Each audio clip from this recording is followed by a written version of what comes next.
Hello and welcome to Success is in the Mind with me, Oliver Bruce and Hugo Tilmuth.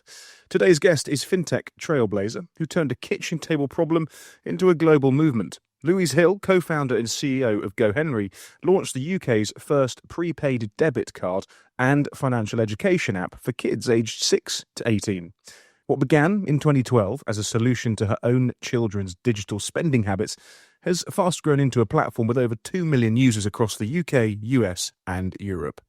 Louise's journey is a masterclass in resilience and innovation, from pioneering contactless payments for kids to raising £12 million through record-breaking crowdfunding campaigns.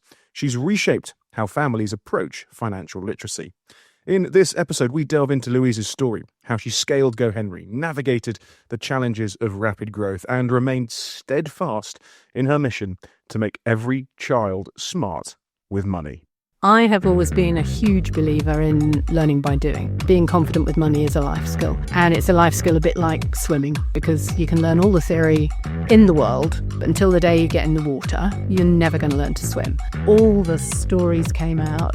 A little girl who'd run up a £2,000 bill on her dad's credit card buying hair scrunchies or something for her My Little Pony game. If you go into everything thinking, I'm a woman, so I'm going to be at a disadvantage, that's never going to help you. My approach has always been to completely ignore that. 2 million people have actually been impacted by your product. Do you see a big gap in terms of financial education? Absolutely, yeah. You're going to get me on my soapbox now. When we were in early stage and couldn't pay anybody a proper salary, actually attracting top talent and getting them to stay, a lot of that came from finding people who truly believed in what we were trying to do. We became the first company to hit what was then the legal limit for crowdfunding. Okay, we are here today with Louise Hill, the founder of GoHenry, one of the biggest and best fintech success stories from the UK. Having started out of her kitchen table, she's now built it into a multinational brand and exited to one of the top US VC success stories as well. We are super excited to hear the story from the very beginning. So Louise, welcome to the podcast. Thank you, Hugo. Why do they always say kitchen table? The woman who started business. There's my first challenge for you. That's very fair. I understand the original story did actually start with your kitchen fridge, though. Is that correct? It's absolutely true, yeah. The original idea came really from my kids. I usually say I blame my kids. They'd both been given iPods for Christmas by my lovely brother, the little square ones, if you remember those. Very foolishly, I'd given them the login to my iTunes account, and they were, as you would expect, having a great time downloading music without the care in the world. And I was trying to figure out, how do I teach them every time they clicked that download button, that was spending money. And yes, the fridge was involved because this is betraying a little bit of my character. In those days, iTunes used to email you an invoice for every single download. I think they were 79p. I started printing them out and using a fridge magnet to put them on the fridge, one pile for each child. And then when they stood in front of me with their hands out on a Saturday morning, I would deduct that from their pocket money, and you have a bulky-looking child. Those 79p's adding up quickly.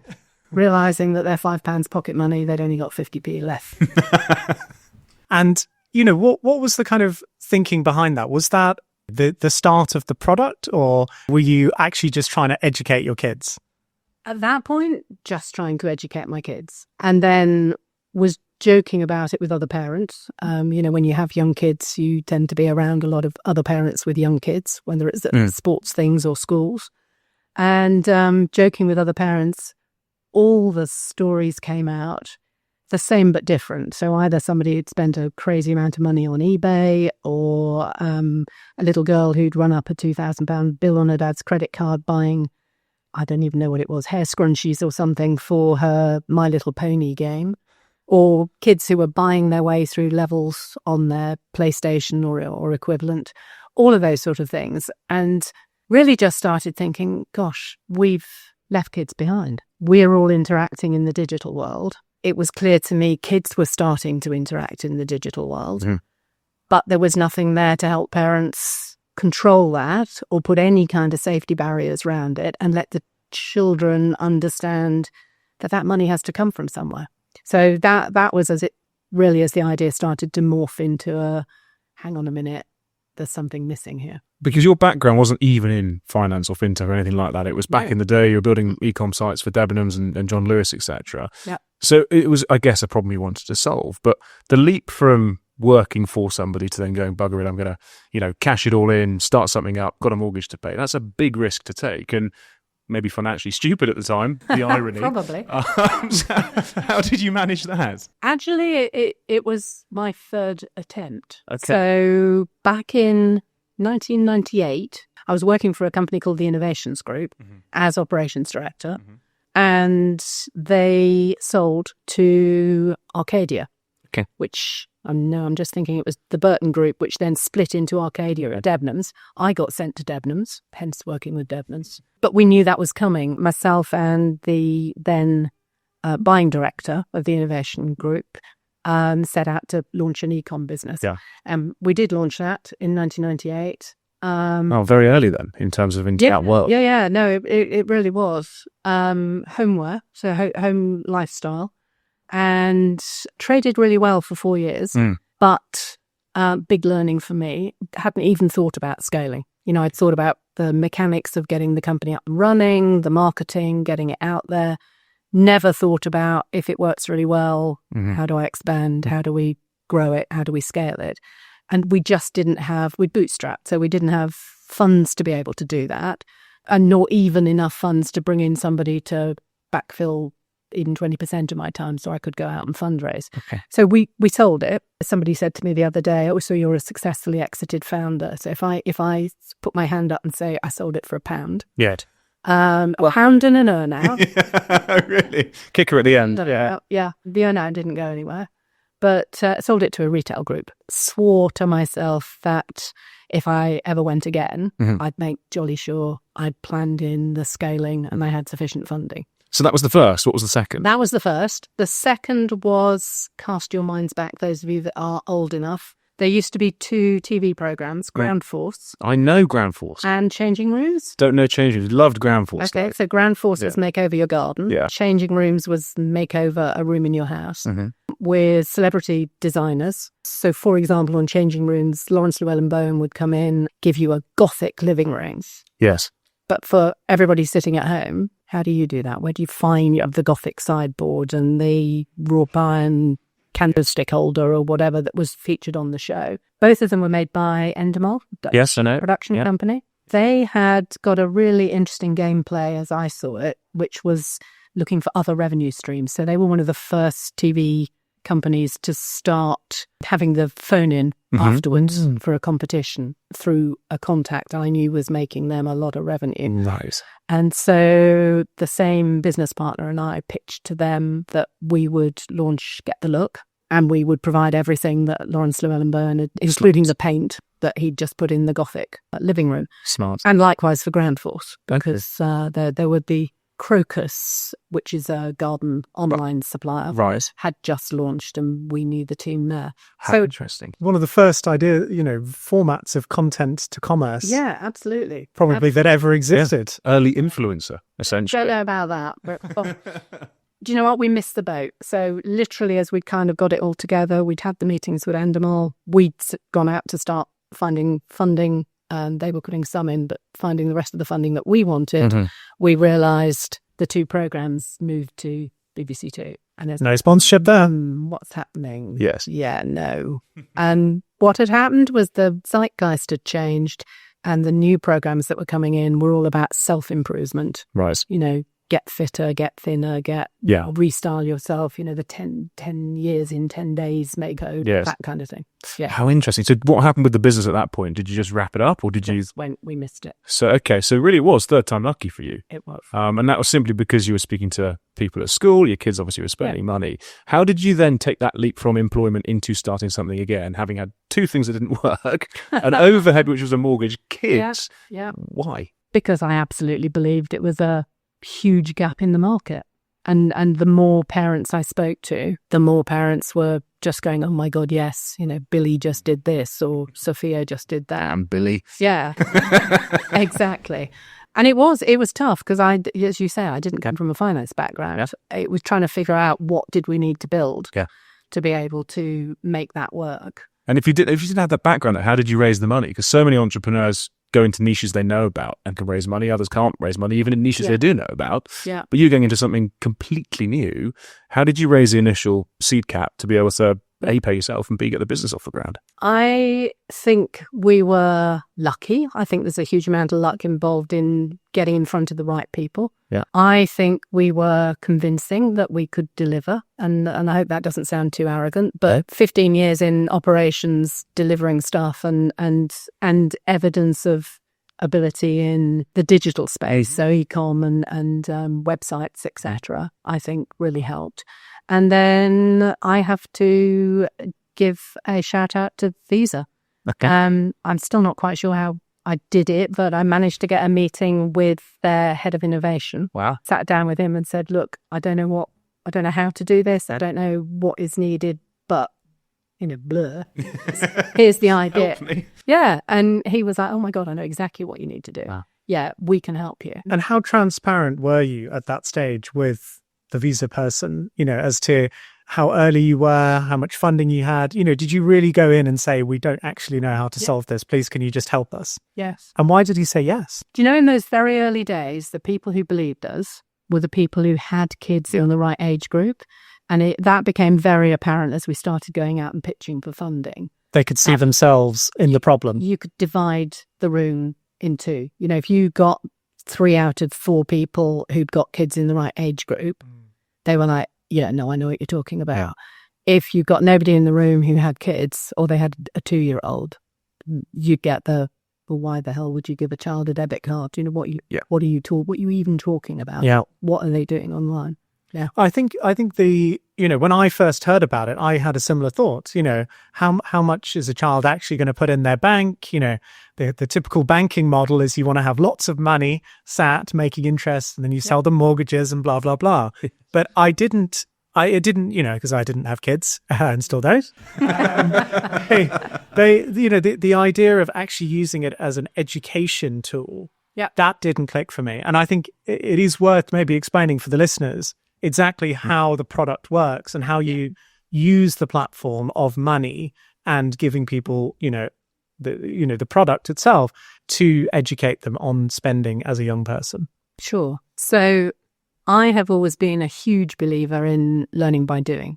Something we talk about quite a lot at GoHenry. We say money skills, it's a life skill. Being confident with money is a life skill. And it's a life skill a bit like swimming. Great analogy to use, because you can learn all the theory in the world, but until the day you get in the water, you're never going to learn to swim.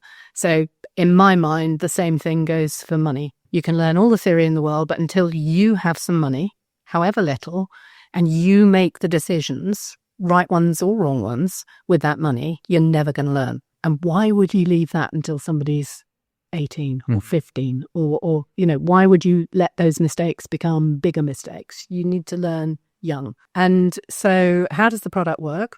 I mentioned the problem about kids were already interacting online and buying things online.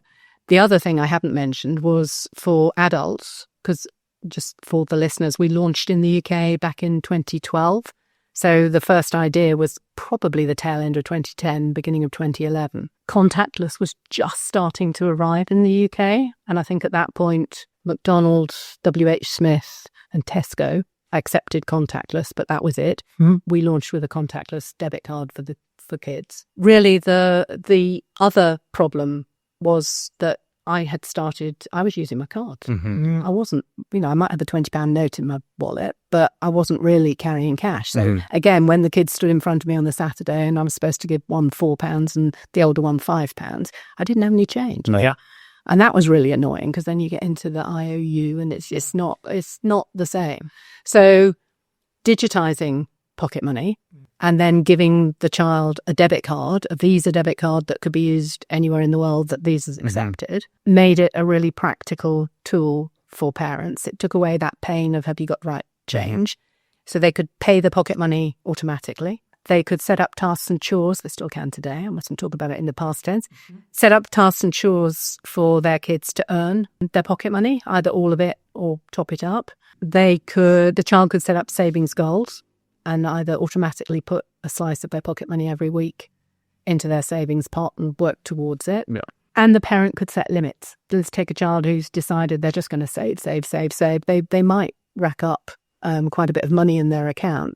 But mum and dad might want to put rules in place that say they don't want them to spend more than £15, pick a number, £15 in a single transaction or £15 in a week. Oh, that's clever. So there are those limits. And that means that whatever the parent's individual beliefs, whatever the capacity, age of the child, they could set different limits. If they've got 3 kids, they could set different limits for each of the kids that worked for them. Work for that child and that family. And if, the child, presumably there must be a way of overriding it if they're in a dangerous situation and they need to, get on the train or get out of, get a taxi away from something. Yeah. Are you able to kind of override that in some way? Yes.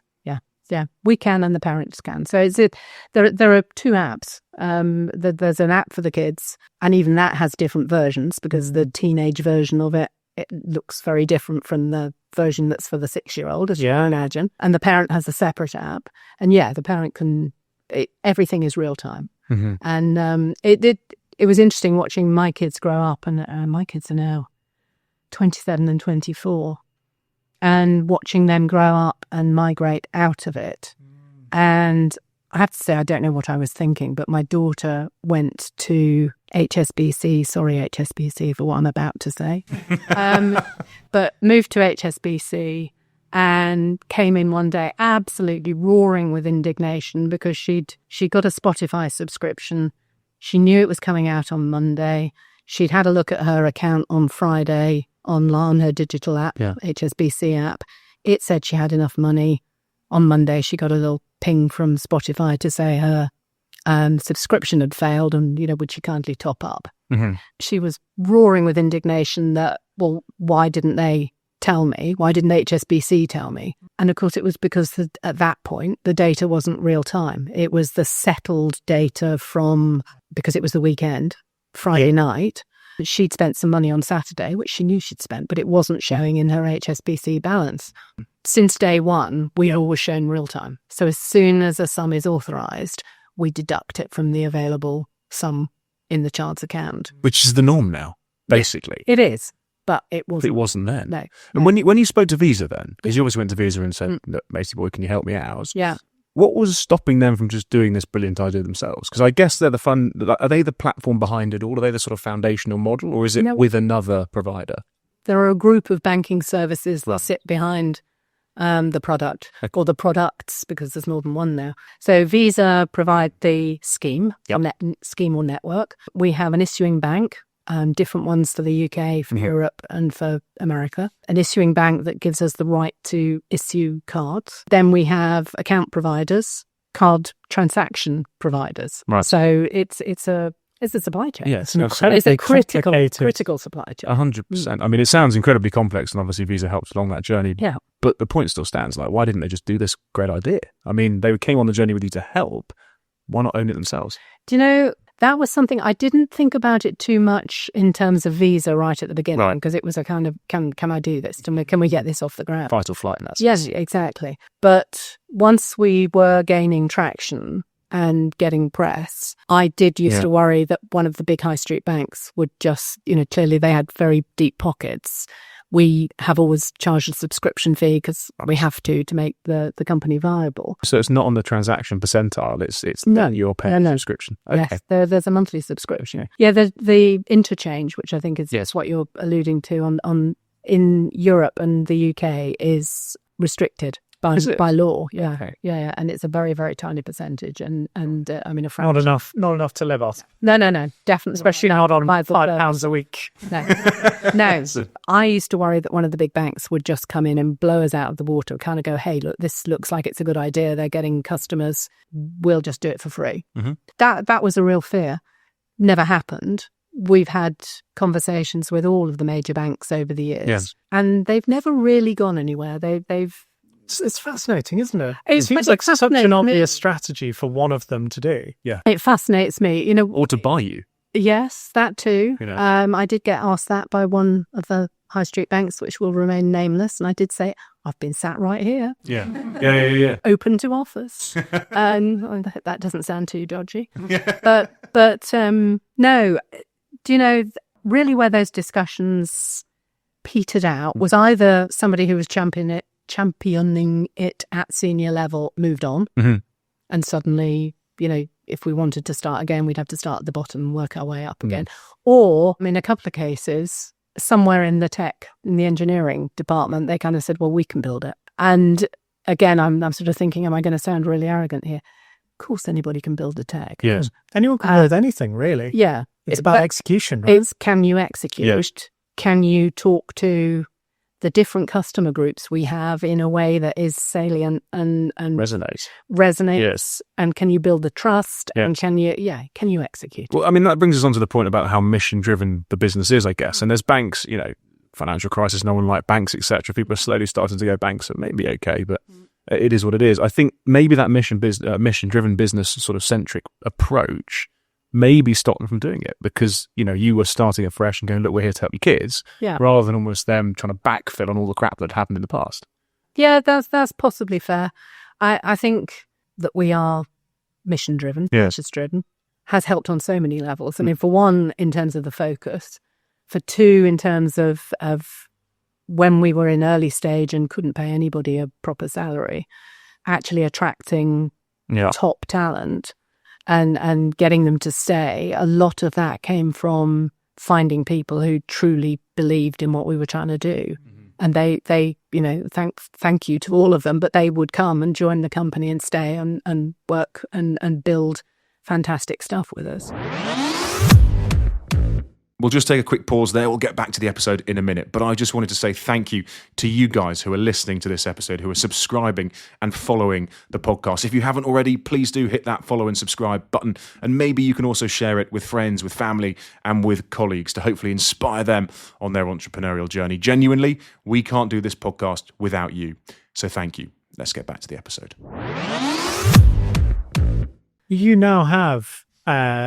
you've impacted about 2 million people have actually been impacted by your products. Those people have now been set up in, such good stead to understand how money works from such a young age. Like, do you see kind of a big gap in the world of schooling in terms of financial education? And, that's kind of part of your focus on this product and for the last decade building this product. Is that kind of what keeps you at the grindstone building it?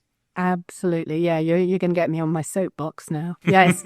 Yeah, I mean, our mission statement, we've tweaked it over the years, but probably for the last 7-8 years has been making every kid smart with money. The choice of that word, every, was very, very, very deliberate. I've mentioned we're a subscription-driven business. That means I know that not every family in the UK can afford us and might not see us as something that they want to pay for.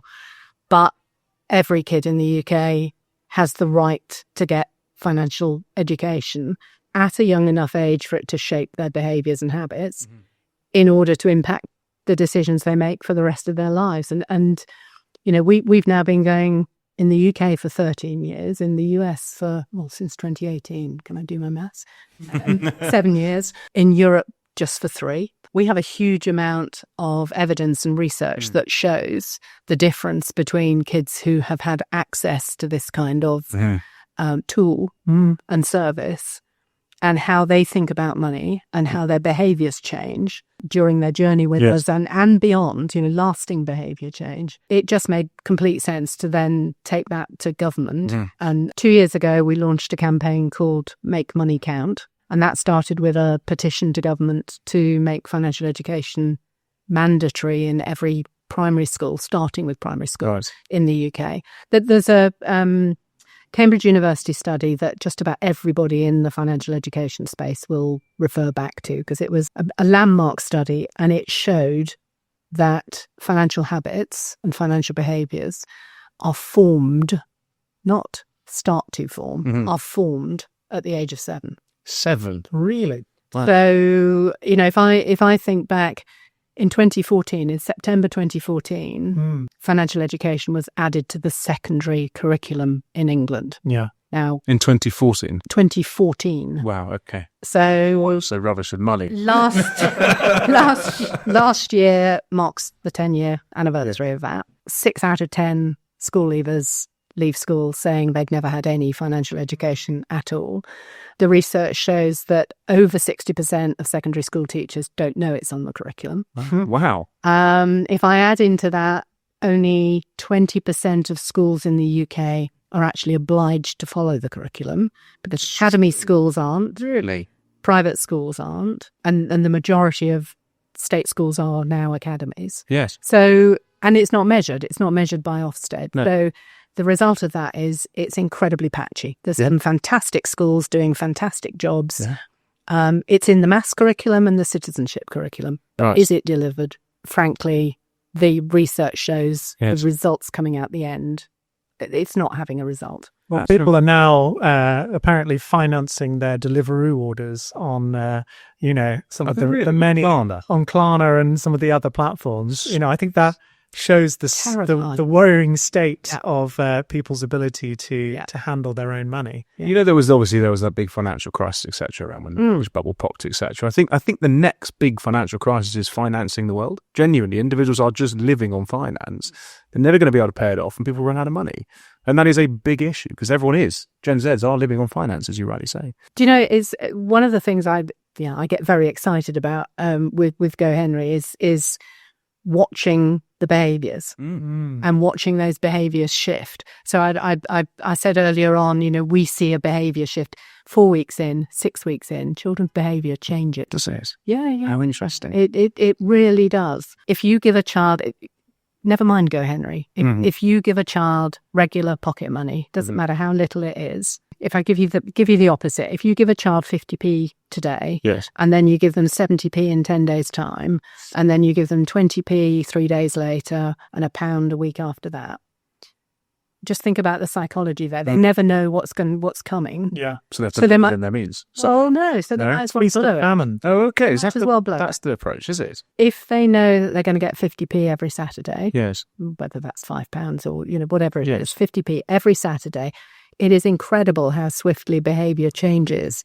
First couple of weeks they might blow it, Yes. let's sweets, but very, very quickly it's if I waited 3 weeks I could buy It can compound, and I've got more. XYZ. Yeah. That's so interesting. If I cast my mind back to when I started to learn about money, it was not at 7, just to be clear. It was probably, I'd imagine it was 16-ish when I started to get a job. And I remember my dad used to sit me down and run a budget. I know it sounds really anal, but he used to have a budget personally and built a spreadsheet out, etc. And we used to go, look, you're being paid the £400 this month from the pub or whatever you're working in. Yeah. This is what you can afford to do. And I still run my life on a budget like that. But it stuck with me at that age. Hell knows what would happen if I started at 7. Maybe I'd have been in a much better position. But it is really interesting. But it's such an obvious problem to solve, and one that is doing amazing things for the community and for the world.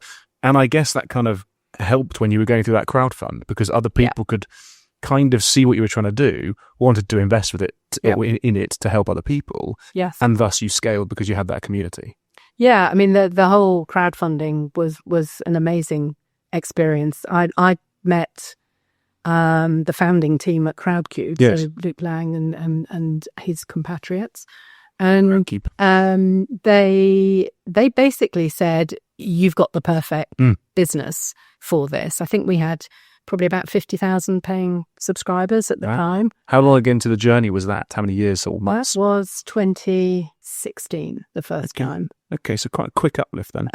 Organically at the time? No, it didn't feel quick. Don't think it was what was in the original investment day. Had you taken it to that level organically, or had you had some friends and family and some seed cap from other people? There were no friends and family. There was the pre-seed, and there were some incredible people who believed in the dream pre-seed. We'd done another round with existing investors plus a few more. And we did a convertible loan note to kind of get us to where we wanted to be. And we were ready to go and look for 2 million. Yep. And so I had been told, basically, you go and talk to a VC to find 2 million. And in came Luke with his, okay, so crowdfunding is happening. It's getting traction in the UK. You've got to try it. As a board, we thought, well, actually, that sounds great. We've got a customer base. Let's do it. But obviously, we're going to need to talk to VCs as well. Well, obviously not. So, I mean, I know. You did the entire round on crowdfunding funding. Yeah. Oh. So I will blow our trumpet here. We became the first company to hit what was then the legal limit for crowdfunding. It's truth. Don't get too excited. It was 5 million euros at the time. Wow. That's insane, though. That's really good. No, I mean, it was. I went down to our contact centre in Farnborough because everyone was in and briefed and stood by the phones or with their headphones on, ready for questions and queries coming in. And the weekend was closed to existing investors and customers. We'd obviously built customers up to what was happening. We'd set a target of 1 million because back then there was a rule in place that said if you missed your target even by £1, you had to give all the money back. You couldn't take the fund. Gosh, that must have been stressful. It was. I thought that was still in place if you don't 100% raise it. Is it not? No. Oh, okay. Because I looked many years ago at crowdfunding and it was there. I just assumed it was still in place. No, that's changed. And the limit has gone. Has it up, I imagine, massively? You blew through it. I don't actually know what the limit was, but it is now.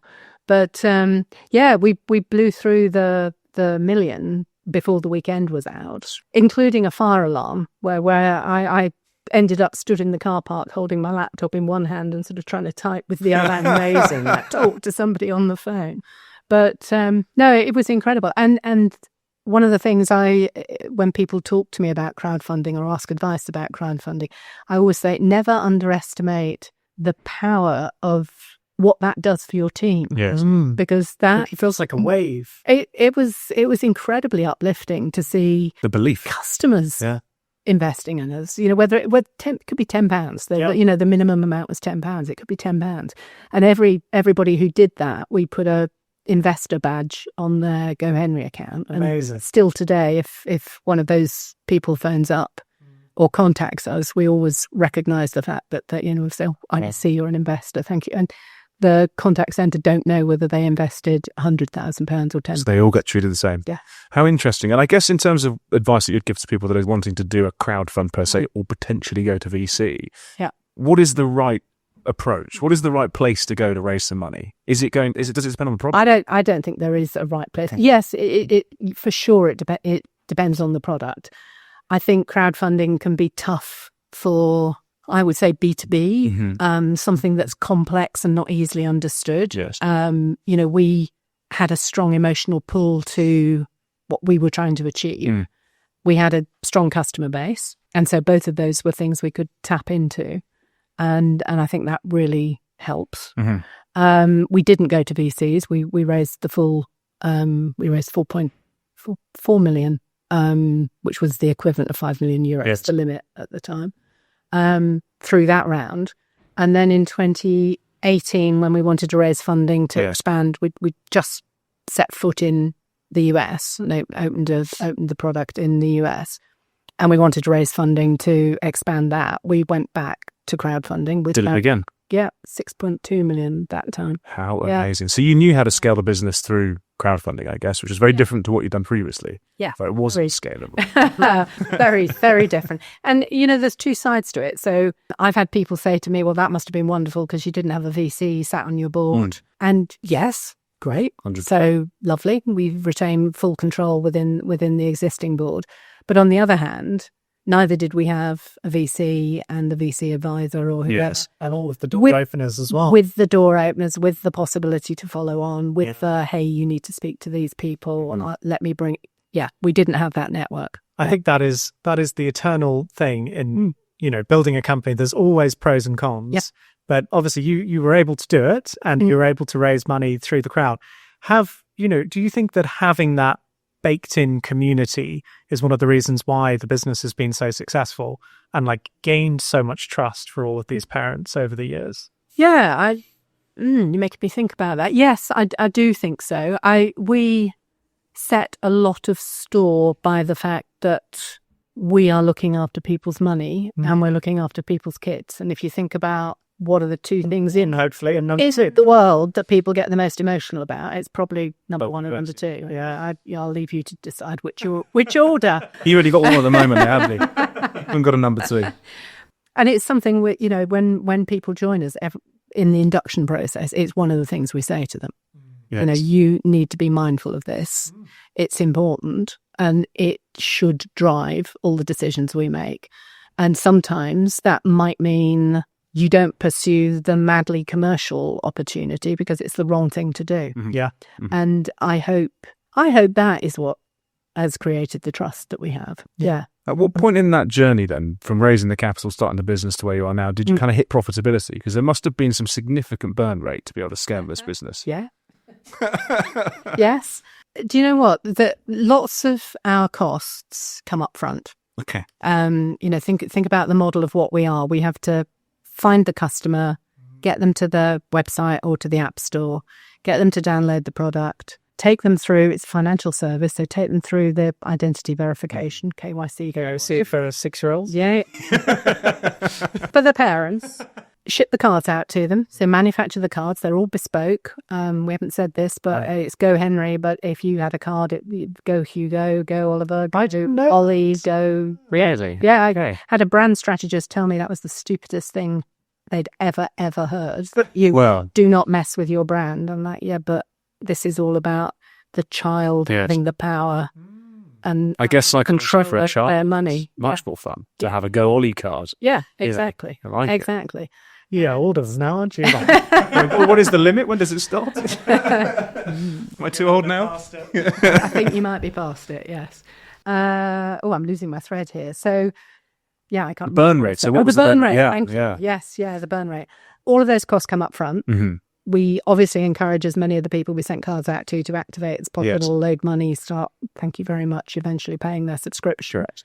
And that's where we start to get our revenues. Because the LTV must be quite good for your business. People Yeah, must it be is. there for years. Yeah. Yeah. And particularly if they have 2 or 3 kids. Yes. Yeah, absolutely. It's a birthday present almost when you think. A lot of people use it as a birthday present. Right. We start from age 6, but actually we start from age 5 years, 11 months, and that is precisely because parents get it as a birthday present. Smart. Well, my niece has got 3 years until she gets this card. Go Millie. That's what I should call it. Go Millie. Yeah. Excellent. So you asked the question about profitability. We really, I guess, allowed ourselves to hit profitability, and I'll explain why I'm saying that in 2020. And then we deliberately kind of bubbled along that line. So, and you're going to ask me why. Yes, I am. You'd see the look on your face. Why? Because we want to grow. Yes. Okay. Reinvest. And yeah. Yeah. So it is literally just keep it sat there, reinvest.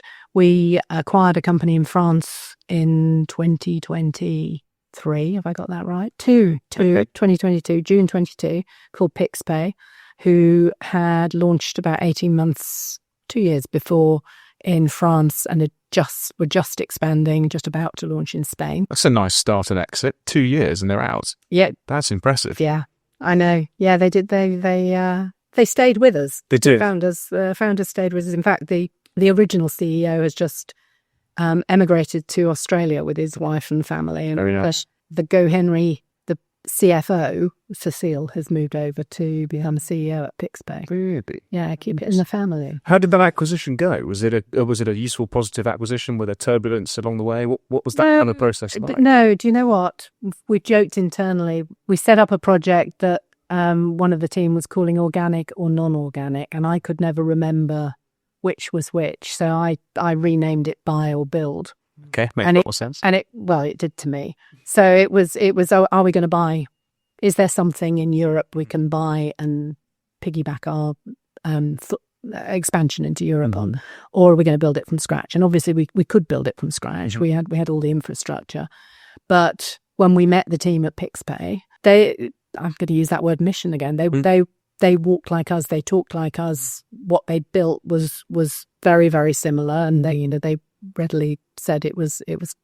Having looked at what we achieved over here, they're like, "There's nothing in Europe. We have to do this." No. It gave us a great head start. Yeah. So really, we were buying a 18 months, 2 year head start into the European market. I mean, turning it on its head slightly and looking at what you did for kids. So obviously you've given kids access to cash, but managed correctly. If you look at the other end of the spectrum in the business's history, but also what individuals want, i.e. people want to invest in stocks and shares, would you ever IPO? Yeah. Yeah. It sounds like an IPO-able business. Yeah. I mean, to me, any business should always be open to whatever opportunities might come across the table. Yes. Yeah, absolutely. And now we're part of the... Well, I was going to say, because you've got acquired yourselves. Yeah. Would that be within their mission, vision and focus to eventually float? Because it sounds like a floatable business. Absolutely. It'd be very exciting. Yeah. Because then you can sell stocks and shares to the kids in the business that they're playing with. Wouldn't that be amazing? Wouldn't that be amazing? 360. Yeah, it'd be. Yeah. Be a full circle. And you know, that kind of process that you went through, obviously you went through buying another company. Yep. And then you decided that the best way to kind of continue growing your brand was actually to be acquired yourself. Like how do you get to that point in terms of, you know, thinking that that's the right move? And then how did that process actually come about? Yeah. It'd be great to understand. So we got introduced to the team at Acorns probably 3 years prior to actually signing the deal with them. And that we signed the deal, it's 2 years ago. We signed the deal with them by one of their funds, Greycroft. I feel like I keep saying mission, but talking about mission or purpose. So Acorns, for those listeners who don't know, is a US fintech. They've just had their 10th anniversary, so slightly younger than us, but you know, similar kind of heritage behind them. Led by Noah Kerner, the CEO there, and a guy called Seth Wander, who's the global president. They set up to offer easy access investing to what they call the everyday American. So the whole concept of investing is not for rich people, it's for everybody. And you don't have to put in vast sums of money. You put in little and often. You do not day trade. You leave it there. You build your wealth. You let compound interest work its magic, you know, all of those things. All about empowering ordinary, everyday people with financial wellness, financial literacy, and understanding this incredible tool of investing and investing for the long term. And that's where the name comes from. It's plant your oak, grow your oak. Yeah. So literally every meeting, the last slide is grow your oak. When we started talking to them, they, I guess, and this is my take on it, I've not actually said this to Noah, but 10 years ago they started. Their first early adopter demographic was young adults. So it was kind of 20 to 25, 28-year-olds. Tech literate, wanted a new solution to an old problem. Absolutely. Didn't want to go into a stuffy office and sign lots of papers. Sounds like you, Hugo, being 28, not wanting to go to a stuffy office, you tech literate. If you think about that 10 years on, people go through different stages in their life. So some of those single young adults have paired up. Some of them have had kids. Their customer base had shifted in terms of what they needed in terms of products and services. And Acorns didn't have anything for families. They had Acorns Later, which was a retirement product. They had Acorns Early, which was the equivalent of a junior ISA in the UK, a UGMA, it's called in the US. They had roundups and cash forward, they call it. Cash, because it goes into your investment account, not onto your bank account. Okay. They had banking, but they had nothing for kids. Looking at GoHenry, I guess we'd had to answer the challenge from investors for years about why on earth do you let 18-year-olds fall off the end every year? Yeah. Why do you not build out? Yes. And my answer had always been focus. The minute you go into the young adult space, you're competing with Monzo and Revolut and HSBC and Barclays and all of those people who are, offering student loans and going around all the freshers' fairs and all that kind of thing. So no, focus. There's a new cohort of 6-year-olds coming in every year. There's Europe, there's the States. We were still small fry in the States. So yeah, my mantra was all about focus. But together... Seems like a totally natural fit. Yeah, exactly. So it took us a while to work out how to do it. 3 years of flirting. That's a lot of courting. That starts to sound a bit cringy. But no, it's, the team at Acorns are incredibly mission-driven. Yeah. We're incredibly mission-driven. Bringing the two sets of products together, we were already in the US. So, over the last 2 years since we signed the deal with them, we've integrated the two sets of products. And if you are an Acorns Gold subscriber, very early on, you got GoHenry for your family free. Amazing. And then in November last year, we rebranded GoHenry US to be called Acorns Early. And now it's just in the, it's in the sign up. In the package. In the US, you can come in looking for a child product and you'll get Acorns Early. And then obviously you'll get introduced to all of the other suite of financial products to hopefully solve every age and stage in your life cycle. Yeah, it must like 10x the lifetime value of a customer for you guys. It makes a huge difference. I guess the lifetime value of a customer is literally their life. Yeah.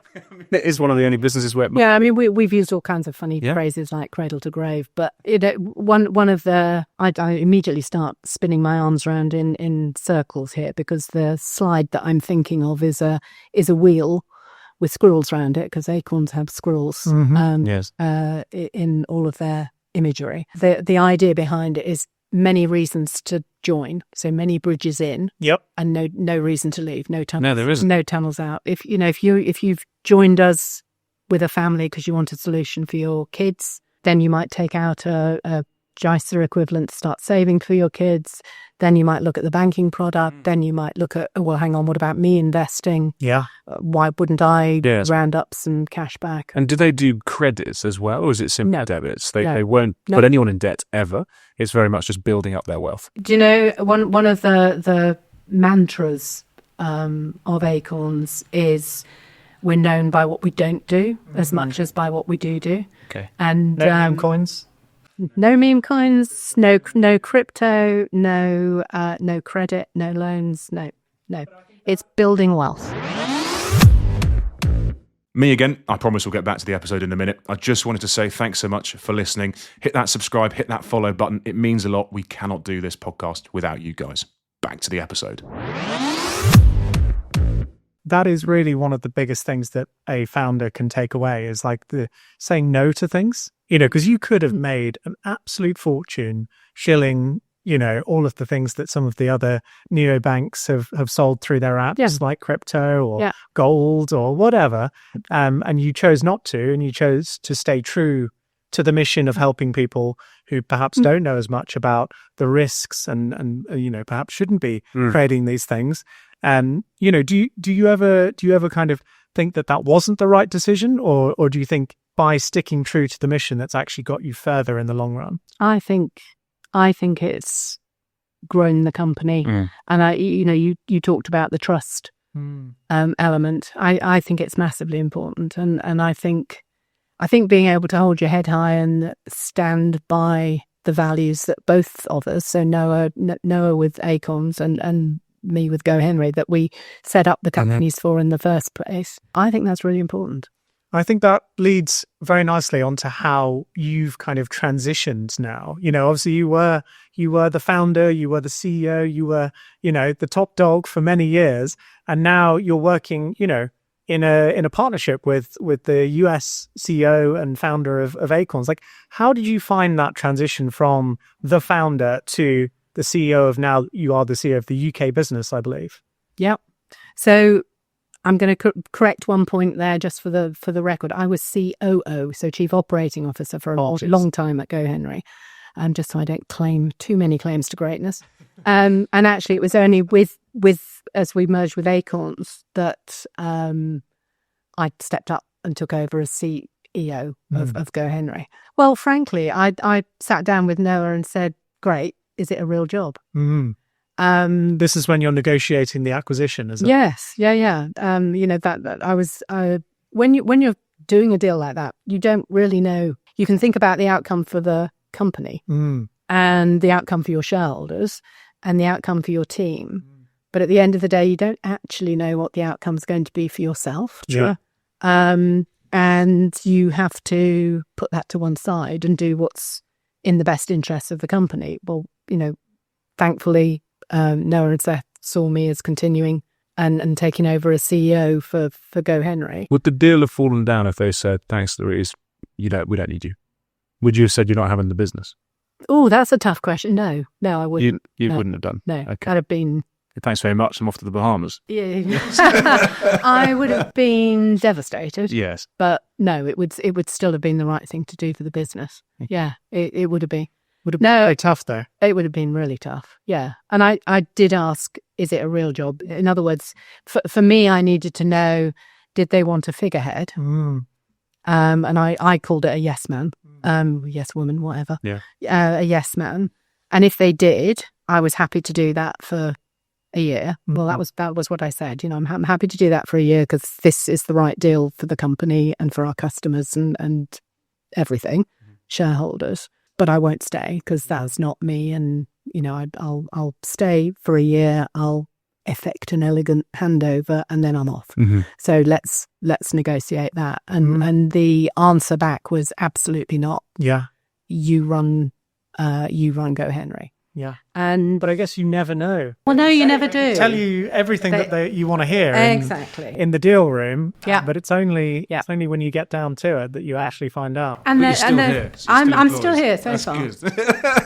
So, and there have been a couple of, there've been 2 or 3 points over the last 2 years where I've thought, this is going to be interesting because I'm going to say no to this. Yeah. I didn't say no because I wanted to test those boundaries, but it was kind of a case of I knew I needed to say no from the company's perspective. And then I thought, useful. We'll see whether. And they respected it? They said that's okay? Yeah. Yeah. No, their answer each time has been, it's your shout. That's fantastic. Yeah. That's really interesting. I found a remarkable partnership to take the business. We work incredibly well together, and our teams. We've globalized some of the teams, so our finance team is completely integrated. Our HR people teams are completely integrated.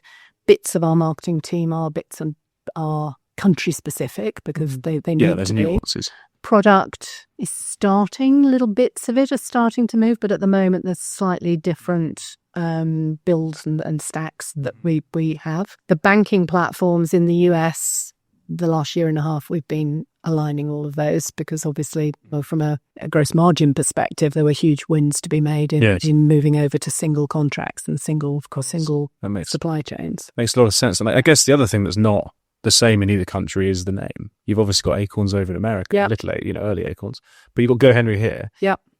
Acorns makes sense. I get Acorns. Acorns works. We've already said. Why GoHenry? Well, that was not what we were originally called. This is definitely one of the. God, why did we think that was a good idea? So when we launched, we were called Pocket Money. Okay. I like Pocket Money. Yeah, we spelt it PKTMNY, so no vowels. I used to have a business. That's a classic kind of 15-year ago business. Yeah, I had one rid of all the vowels called Pocket Creative, spelt the same, PKT, and then Creative. Yeah, it was put it that way. How many phone calls did you get of people going, can I speak to, well, I'd get, can I speak to Louise at... No. PKT was what they said. PKT, can I have it? Okay. Yes. Any press article would kind of say, PKTMNY, think Pocket Money, or it's tech speak. Can you see what they did there? And I thought, oh my God, how stupid were we? So we set about fairly swiftly changing it.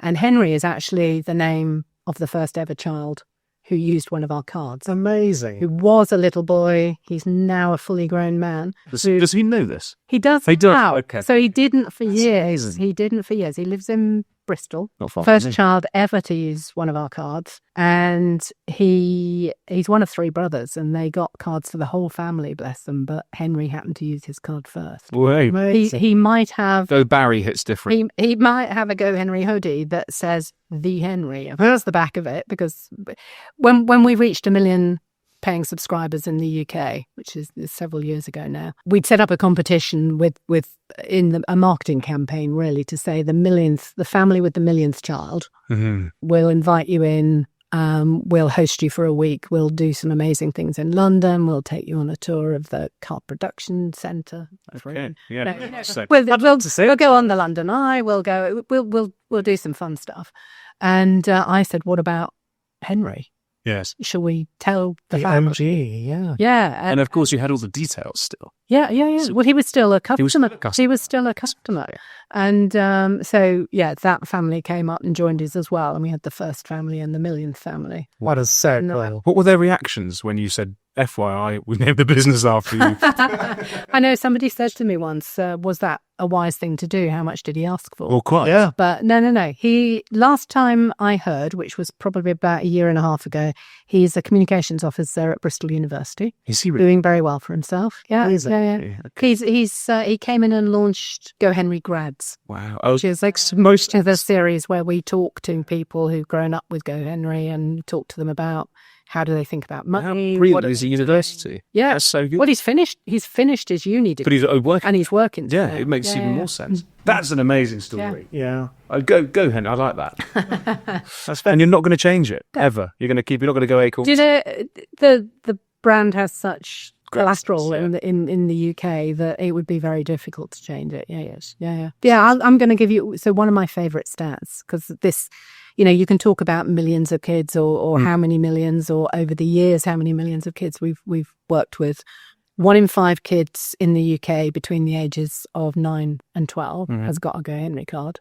That's amazing. 1 in 5. I think about the early days when I'd be talking to groups of people, and I'd have to go, has anybody heard of GoHenry? Yeah. Well, happy if somebody put a hand up. Yeah. Now, if you go into a classroom, I did Every classroom in the UK will have at least one. Yeah, I did a Dragon's Den sort of thing for a school not very long ago. One of the 9-year-olds, he went, "Oi, miss, what makes you a dragon then? What do you know about this?" And the teacher was sort of terribly embarrassed. And I said, "Oh, have you heard of a company called GoHenry?" And he went, "Yeah," dived in his rucksack, pulled out a GoHenry card, went, "She's from GoHenry." And I kid you not, there were about 8 of the kids in the class all dived in their rucks. Must have been an amazing moment for you. Yeah, it really was. It really was. I mean, it's not just Dragon's Den. This is a beautiful segue. You can see what I'm doing here. Not just Dragon's Den that you're known for. Yep.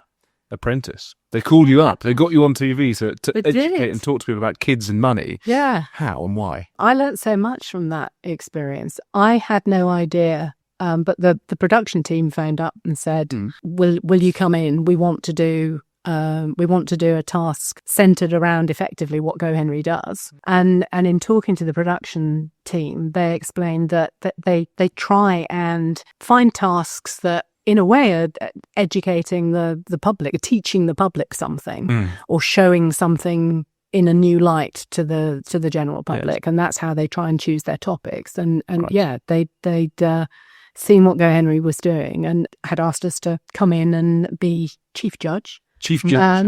And it was incredible. We went to the warehouse that Dragon's Den actually used to use, though not the one they're currently using. Okay. I have to confess, I've not actually watched it because I'm not sure I can bring myself to. I'm sure you're brilliant. I've seen the stills. I look a little bit like the Queen in a big in an orange dress in a big leather chair, but it was great fun. I had to practice my surprised look and the raising the eyebrow. They got lots of reaction Lots shots. of reaction shots. They did. Yeah. What it did was they great. come to you with them? What were the challenges? As in, what did the groups, the individuals come to you to present? It's the point in the series where there's still 2 teams, so they're not working as individuals. They were tasked with creating a money app for kids to Amazing. teach them about money, and a physical thing, a toy or something, to work alongside it. What did And, the 2 teams come to you with? This will be gold. I'm intrigued.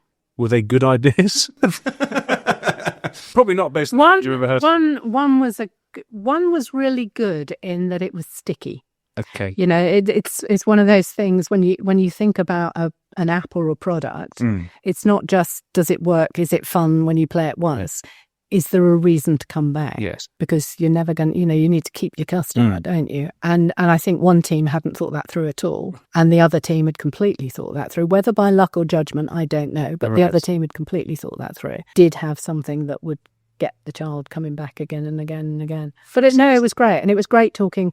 Karen is a little bit of a hero of mine. Yes. What she's achieved as a female entrepreneur. And Tim lovely. Spent Yes. quite a bit of time talking to Tim Hewer. Yeah. Nice chap. Tim Campbell. Oh, Tim Campbell. Yeah, Oh, yeah, okay. yeah. Oh, Nick Hewer, sorry. Nick Hewer is a nice chap. I don't know Tim Campbell. I don't know. Yeah. But it's so interesting. You're so good at these segues. I love what you're doing here because we're talking about women in business and obviously Karen. Yeah. Women in fintech. Difficult. Very difficult. But how have you done it? I've got no idea. I've got no idea. Do you know what? Maybe this is just the Louise personal view. If you go into everything thinking, I'm a woman, so I'm going to be at a disadvantage, that's never going to help you. No. So my approach has always been to completely ignore that. Mm-hmm. I mentioned the first business, the ecom business. What I didn't say was when we were trying to raise a little bit of money to get that off the ground, I was very pregnant with my first child.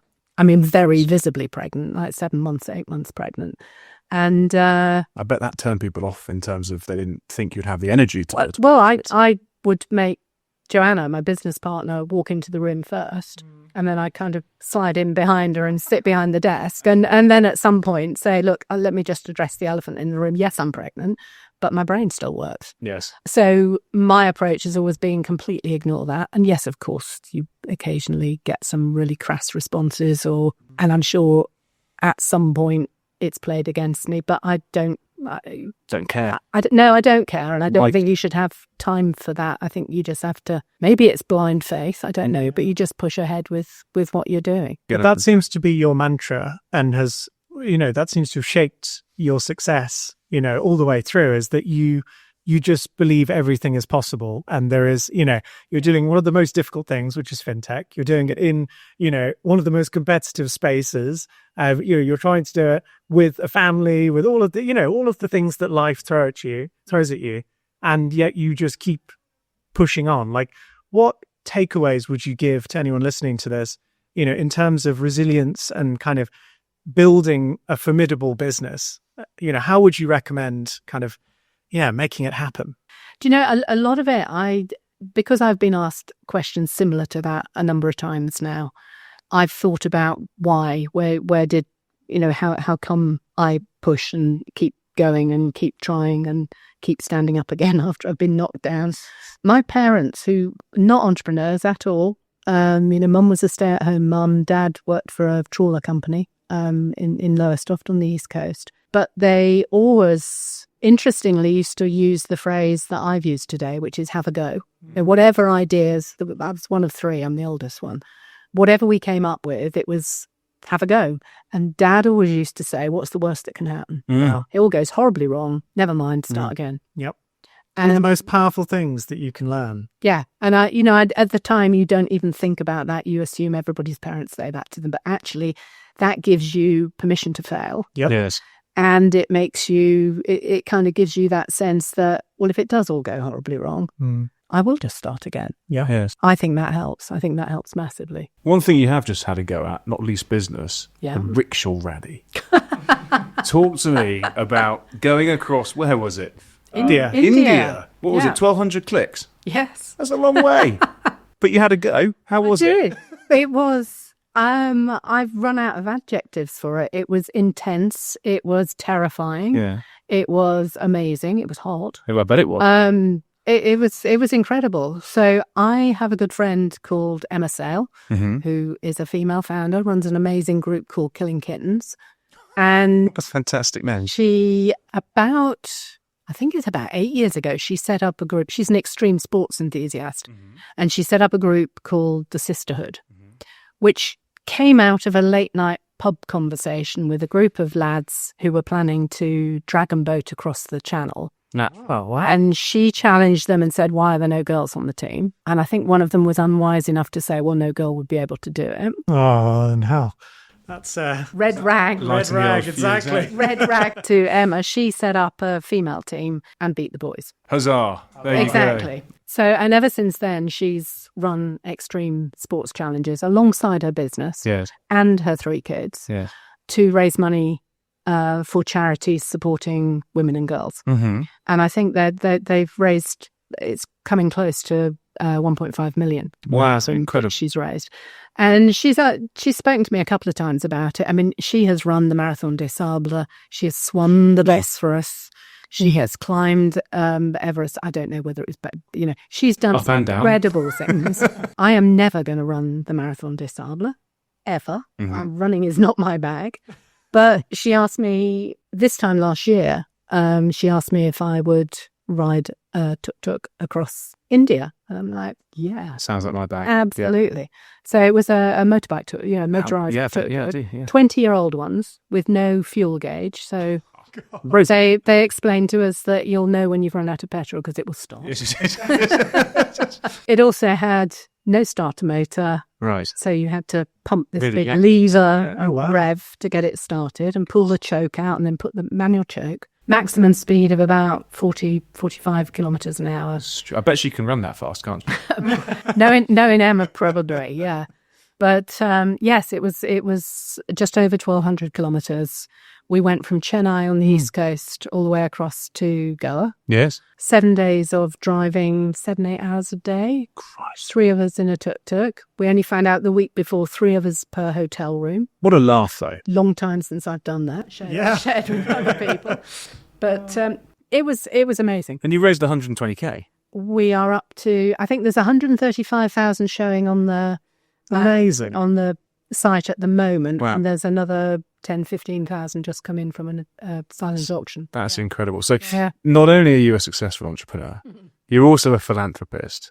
But in terms of just giving it a go and getting on with it, where can people give GoHenry a go? Very easy. Go online and find us at GoHenry.com. Fantastic. Louise, thank you so much for coming on the show. It's been an absolute joy. Amazing story. Thank you so much. Thank you. It's been great fun talking to you. That's a wrap for this episode of Success is in the Mind with me, Oliver Bruce and Hugo Tilmouth. We hope you enjoyed today's conversations and have taken away some valuable insights to fuel your own journey. If you liked what you heard, don't forget to subscribe, leave a review and share it with someone who needs a little bit of inspiration. You can also follow us on social media for the behind-the-scenes content. Thanks for tuning in. Until next time, keep pushing forward, stay curious, and remember, success is always in the mind.